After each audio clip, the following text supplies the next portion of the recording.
Faure est notre invité, premier secrétaire du Parti Socialiste, Olivier Faure. Bonjour. Bonjour Jean-Jacques Bourdin. Merci d'être avec nous, ça fait longtemps qu'on vous attendait. Vous avez honoré l'invitation. Merci. Richard Ferrand, président du Conseil constitutionnel, point d'interrogation. Emmanuel Macron propose son nom. Y êtes-vous opposé ? Bon, d'abord, je voudrais quand même qu'on rappelle ce à quoi sert le Conseil constitutionnel. Cette affaire est sérieuse. On a là, en fait, un juge, une Cour suprême, dit-on aux États-Unis, c'est tout à fait le cas en France, mais enfin c'est l'arbitre des élections.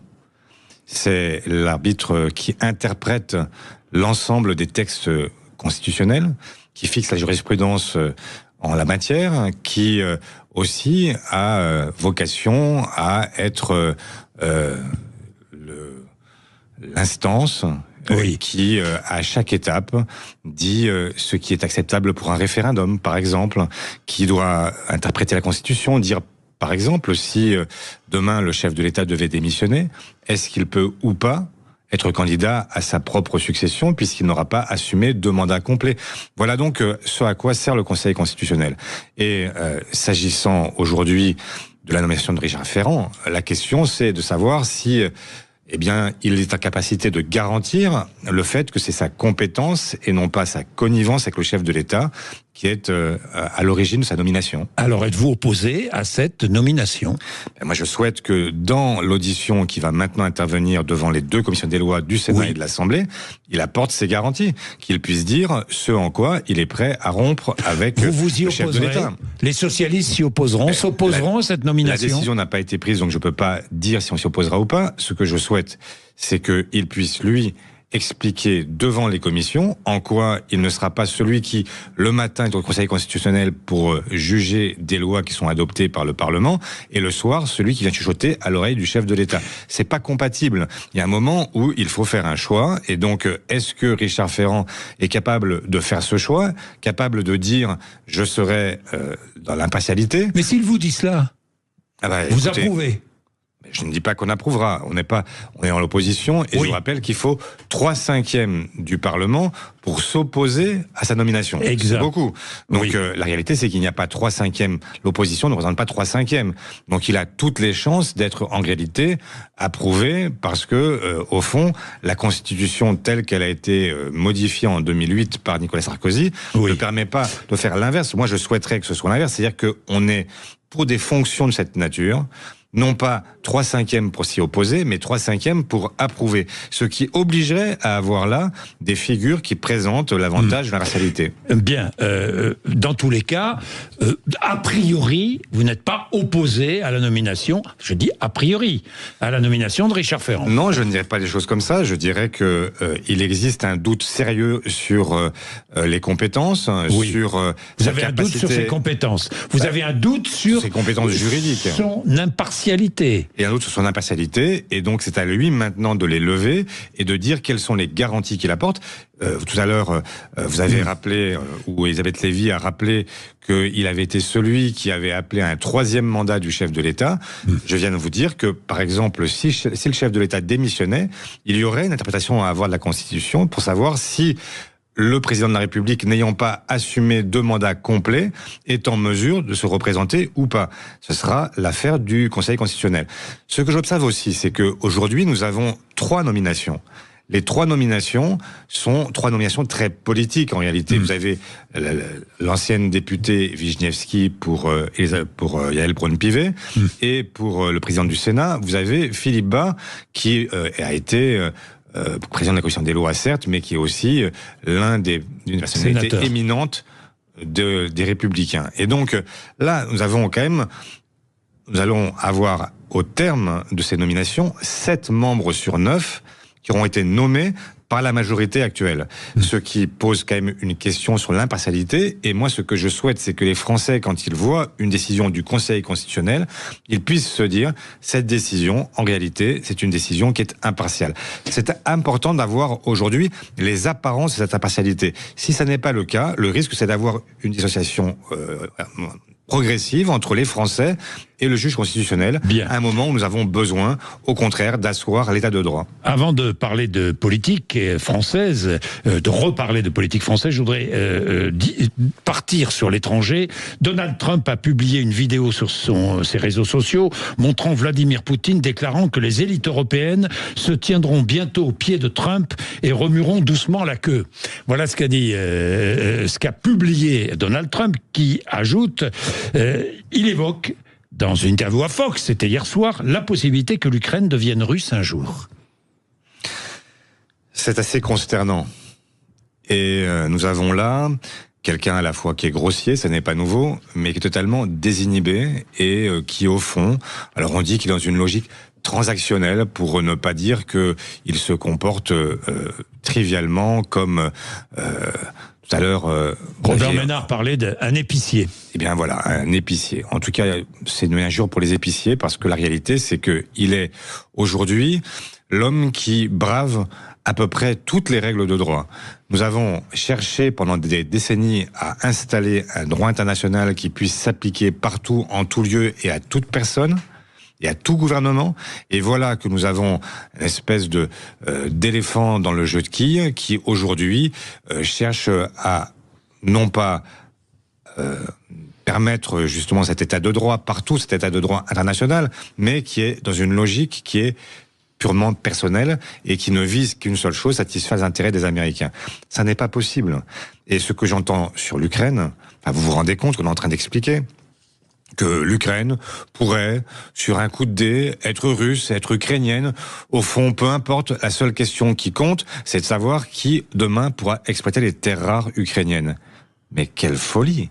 Comment peut-on accepter, et comment l'Europe peut-elle accepter de rester muette à un moment où vous avez quelqu'un qui attaque de manière aussi claire nos intérêts? Et je le dis pour l'Europe, mais je le dis aussi pour ce qui se passe aujourd'hui à Gaza. Comment peut-on avoir un président américain qui considère qu'il a droit, en fait, de déplacer les populations et de procéder à un nettoyage ethnique d'abord, puis ensuite d'expliquer qu'ils envoient les Palestiniens en Égypte ou en Jordanie, puis expliquer aux Jordaniens et aux Égyptiens que s'ils n'obtempèrent pas, eh bien, il les privera de toute aide. De quoi cet homme est-il fait? Et donc, nous sommes là, face à quelqu'un qui est totalement désinhibé, un danger pour le monde, effectivement. Quand on pense qu'aujourd'hui nous avons à la fois à l'ouest nous avons Donald Trump, vous descendez plus bas vous avez Milei, et vous allez à l'est vous avez Poutine, vous avez Khamenei, on est dans un monde qui est un monde devenu dangereux. Et c'est la raison pour laquelle la boussole que nous devons nous avoir en France, c'est de se poser la seule question qui vaille, c'est-à-dire comment est-ce qu'on fait pour que l'Europe reste le point d'équilibre dans un monde devenu dangereux. Et c'est la raison pour laquelle, pardon de cette allusion qui peut-être peut vous paraître un peu éloignée du sujet, mais c'est la raison pour laquelle je me bats, et c'est ma boussole constante, pour que l'extrême droite ne puisse pas l'emporter ici, parce que ça déstabiliserait définitivement le continent européen, et ce serait là est-ce que, la panique générale. Puisque vous parlez de l'extrême droite en France, du Rassemblement national, est-ce que pour le Rassemblement national, la meilleure chance de victoire, c'est Jean-Luc Mélenchon ? Est-ce que le face-à-face avec Jean-Luc Mélenchon est la meilleure chance de victoire pour le Rassemblement national ? C'est possible parce que... Non, mais c'est possible ou pas? Oui, c'est possible. C'est oui ou non? Vous le pensez? Oui ou non? Je vous réponds. Je vous dis que ce qui est vraisemblable, c'est qu'un deuxième tour qui opposerait Jean-Luc Mélenchon à Marine Le Pen permettrait à Marine Le Pen d'étendre sa propre sphère d'influence, non pas simplement à l'extrême droite, mais aussi à une large partie de la droite. Elle permettrait de cristalliser droite et extrême droite. Donc c'est une chance. Jean-Luc Mélenchon. Et donc le risque aujourd'hui pour Marine Le Pen. Je vais pas dire les mots, je le dirai pas comme ça, mais je dirais que effectivement, il est certainement celui qui aujourd'hui présente le plus de risques dans un second tour, parce que il est celui qui permet, plus détesté que Marine Le Pen par les Français, eh bien, il peut être l'occasion pour Marine Le Pen de franchir le seuil de l'Élysée. Mais vous êtes un allié d'Emmanuel Macron, c'est ce que dit Jean-Luc Mélenchon. Je vais pas faire tout ça. Jean-Luc Mélenchon n'a pas grande importance dans cette matière. Non, c'est-à-dire c'est-à-dire que Jean-Luc Mélenchon est dans une stratégie de la terre brûlée. Et d'ailleurs, la preuve qu'il n'a aucune envie de l'emporter, c'est que si j'étais à sa place, après avoir réalisé le score qu'il a réalisé, eh bien, je chercherais non pas à diviser la gauche, mais à la rassembler. Je chercherais, au contraire, à faire la démonstration que je peux même, au-delà de la gauche, rassembler les Français. Mais n'a-t-il pas raison quand il dit, oui, de toute façon, le PS a décidé de ne pas censurer le gouvernement, donc c'est un allié du gouvernement. Vous avez décidé de ne pas censurer, vous avez décidé définitivement de ne pas censurer le gouvernement ? Absolument pas. Je suis même monté à la tribune pour expliquer que nous étions non pas dans un pacte de non-censure, comme nous l'avions proposé initialement, mais qui supposait que le gouvernement abandonne le 49.3 définitivement, change de cap et respecte le Front républicain. Aucune de ces conditions n'ayant été respectées, il n'y a pas de pacte de non-censure. En revanche, il fallait donner un budget à la France pour des raisons que chacun comprend aisément. On ne peut pas vivre longtemps sans budget. Avoir une France sans budget jusqu'à la fin du mois de juin, c'était en réalité prendre un risque considérable pour les collectivités locales, pour les associations, pour le monde économique, pour celles et ceux qui vivent de la commande publique. Donc, motion de censure spontanée le 19 février, oui. Olivier Faure, vous voulez faire tomber le gouvernement ce jour-là ? Oui. Oui. Oui. Clairement. Oui. Clairement. Mais à quoi ça sert de faire tomber le gouvernement ? Ça sert à en changer, ça sert à faire en sorte que le président de la République peut-être accède enfin à la demande des Français et nomme un premier ou une première ministre de gauche, faire en sorte que nous partions. Nous avons déjà un budget, mais le budget peut être modifié. Il peut y avoir une loi de finances rectificative qui permette, par exemple, de dire que des gens qui, vous avez peut-être vu ce que Gabriel Zucman a publié il y a quelques heures, montrant que aujourd'hui, la France est devenue un paradis fiscal pour les milliardaires et que ce sont eux qui payent le moins d'impôts en France, c'est-à-dire qu'ils payent moins d'impôts que vous et moi. Et que ça n'a absolument aucune logique. Et que de demander des efforts aux Français, bien sûr qu'on peut leur demander des efforts, mais enfin, encore faut-il qu'ils soient proportionnels à ce que chacun peut faire. Pardon, mais LFI n'a pas tort. Lorsqu'LFI dit, vous avez empêché la censure sur le budget, vous n'avez pas voulu voter la censure du budget, alors que le budget de la sécurité sociale, hier, la partie recettes, que vous n'avez pas censuré, prévoit baisse de l'indexation sur les arrêts maladie, pas l'indexation, de l'indemnisation sur les arrêts maladie. C'est vrai, une baisse de 100% à 90% pour les fonctionnaires. Baisse des APL, de la prime d'activité, baisse de l'AME, des crédits accordés à l'AME. C'est vrai ? Non, ça c'est faux. C'est faux ?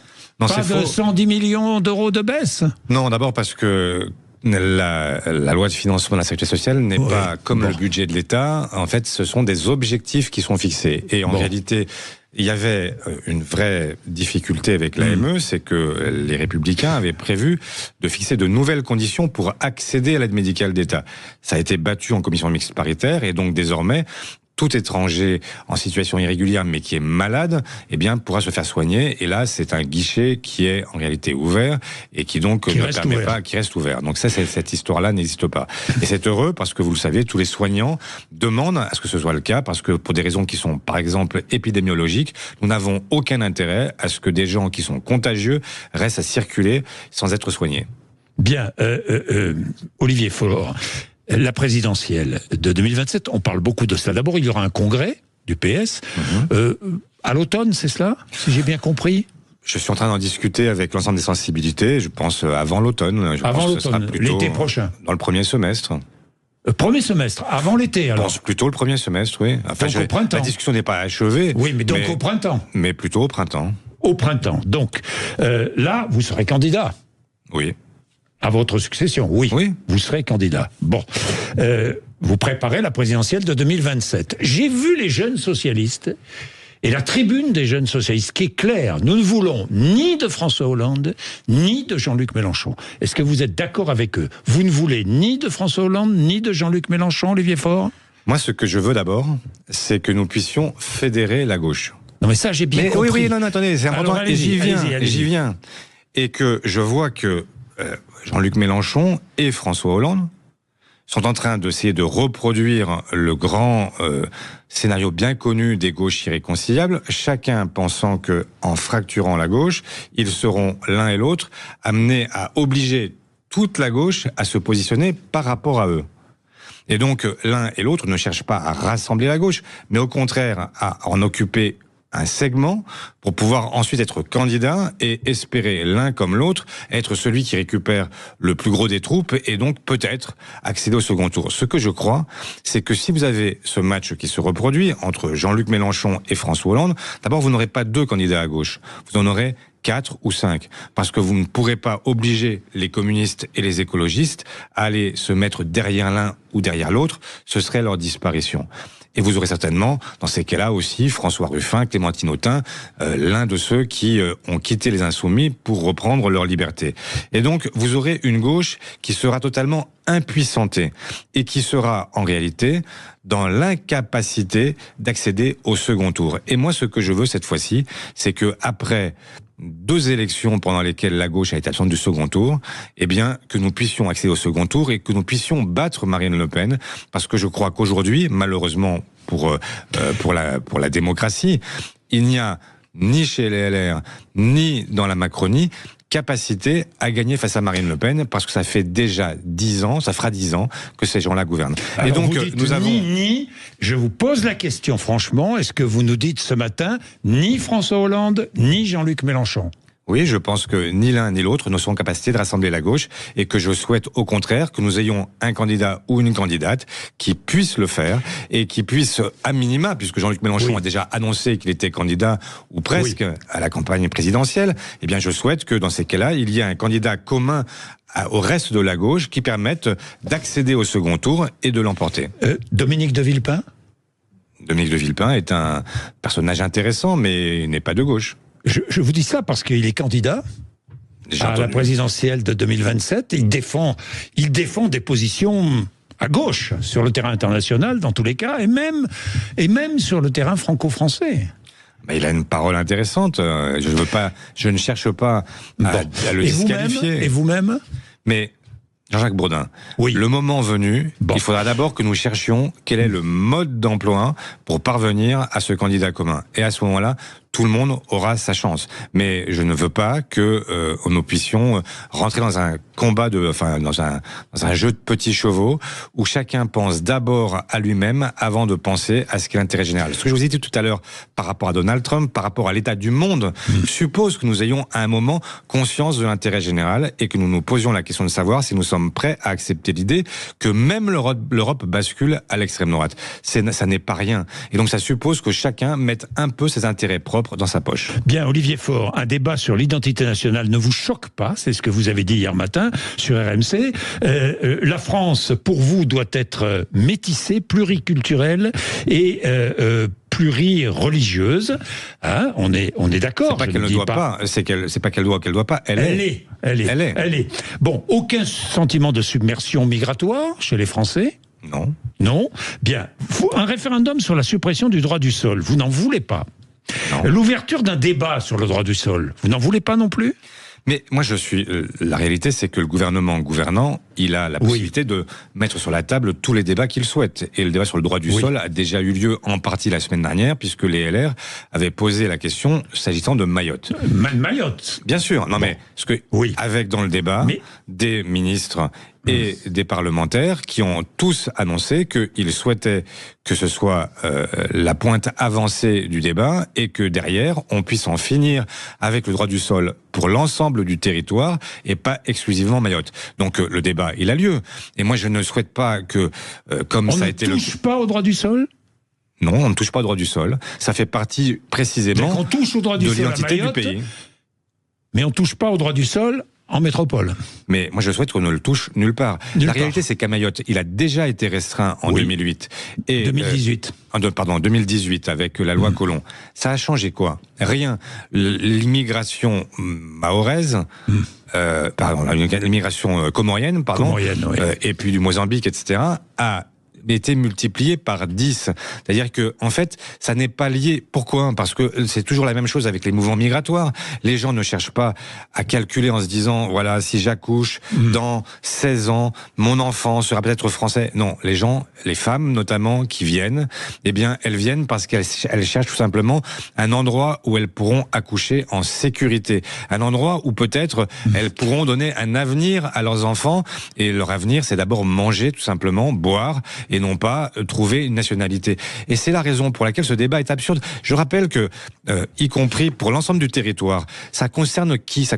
Il y a 30 000 demandes anticipées chaque année, et pour ceux qui n'ont pas fait la demande anticipée, c'est 2 000 qui, à 18 ans, deviennent français par le droit du sol. Donc vous voyez qu'on est là sur un débat qui est monté en épingle, comme si on avait là des hordes de gens qui n'ont pas demandé à être français et qui le deviennent sans le savoir. Ça n'est pas vrai, parce que, y compris, ce geste doit être accompli parce qu'il faut le demander. Bruno Retailleau et le RN, même combat selon vous ?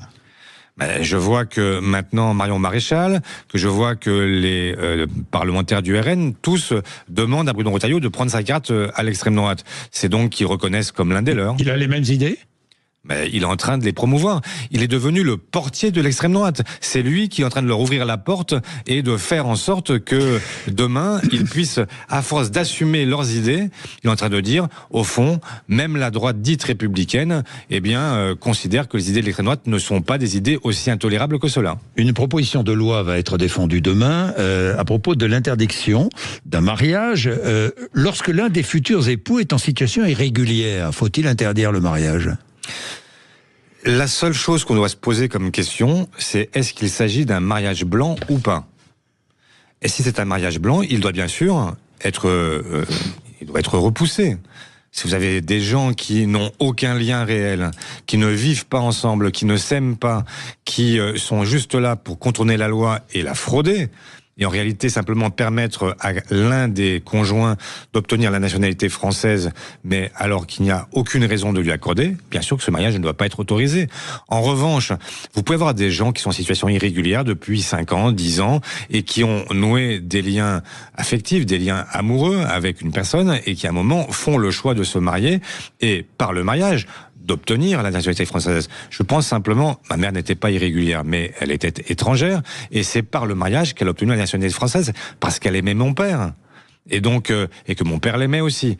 Donc, voyez-vous, ça me semble assez logique de ne pas penser les choses exclusivement en termes d'OQTF, etc., mais bien en termes de est-ce que c'est un mariage d'amour, un mariage, ou est-ce que c'est un mariage blanc ? Voilà le vrai critère. J'ai une dernière question, Olivier Faure. Est-ce que vous avez téléchargé le chat ? Pas encore, mais je vais le faire. Vous allez le faire ? Oui, absolument. Parce que c'est une intelligence artificielle française. Française, oui. Mistral, AI, c'est le nom de l'entreprise. Vous allez le faire.